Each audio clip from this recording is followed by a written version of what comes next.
Radio Flamme. Bonjour Christian Dorsan. Bonjour. Christian Dorsan, écrivain, chroniqueur. Je mène l'enquête et ma première question, ce sera avec un indice, code postal 30 200. Ah, 30 200. Alors 30 200, c'est un code postal qu'il y a dans le Gard rhodanien, donc le canton de Bagnols-sur-Cèze, dont je suis issu.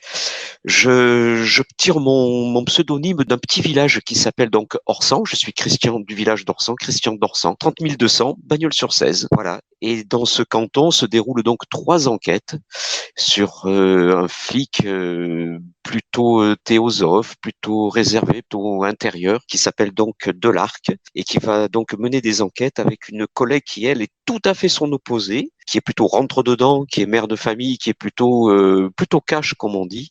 Et ça va être donc 3 enquêtes qui vont se dérouler dans ce secteur-là. La première étant le quart d'heure bagnolé. Ensuite, à quel sens se vouer, et pour terminer, qui est sorti donc au mois d'octobre, c'est meurtre à Laudun.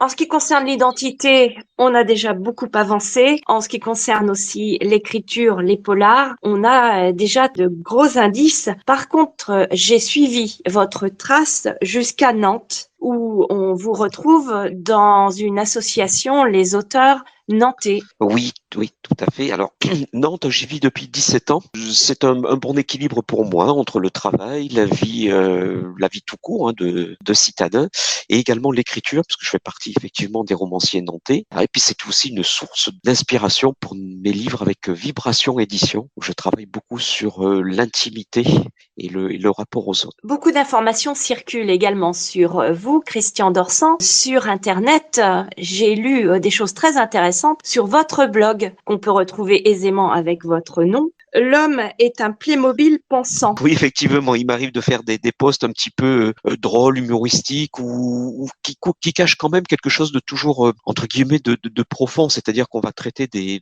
problèmes de fond, en tout cas, en étant un petit peu plus léger. Alors, l'homme est un Playmobil pensant, ça veut dire que de plus en plus, on est devenu quelque chose de manipulable, quelque chose de déplaçable dans le temps et de l'espace, mais que l'on peut toujours moduler à sa façon. On a quand même encore cette petite faculté aujourd'hui de penser et d'avoir une pensée autonome, mais malheureusement qui est très vite déformée par des réflexes du déterminisme, que ce soit social, culturel, ou malheureusement de plus en plus dicté par les réseaux sociaux. Voilà pourquoi je pense que l'homme est devenu un Playmobil pensant, un espèce de jouet. J'étais sur votre trace. Je vous ai retrouvé, Christian Dorsan, au Salon du Livre des Pieux, où vous présentiez un nouveau roman, Marnage, aux éditions Vibration. De quoi parle votre dernier ouvrage ?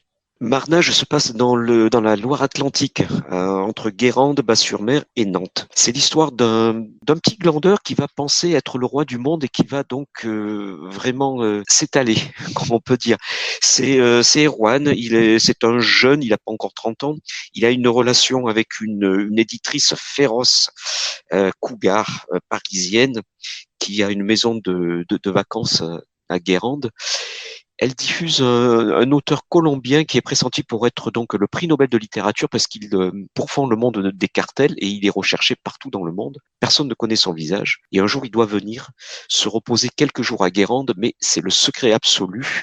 Et notre jeune Erwan, qui vit de petits expédients, un petit peu de deal, un petit peu de vol, un petit peu de tout et de rien, pense que ça va être le moment de se faire un petit peu d'argent pour pouvoir donc quitter la région. Seulement voilà, il y a un petit grain de sable qui va se greffer dans ce rouage qui pense être bien huilé et ça va devenir quelque chose de mortel. Ça, c'est dit. Merci beaucoup, Christian Dorsan, pour cette interview. Merci à vous, Brigitte, et puis j'espère à une prochaine fois. Ah, certainement. Radio Flamme.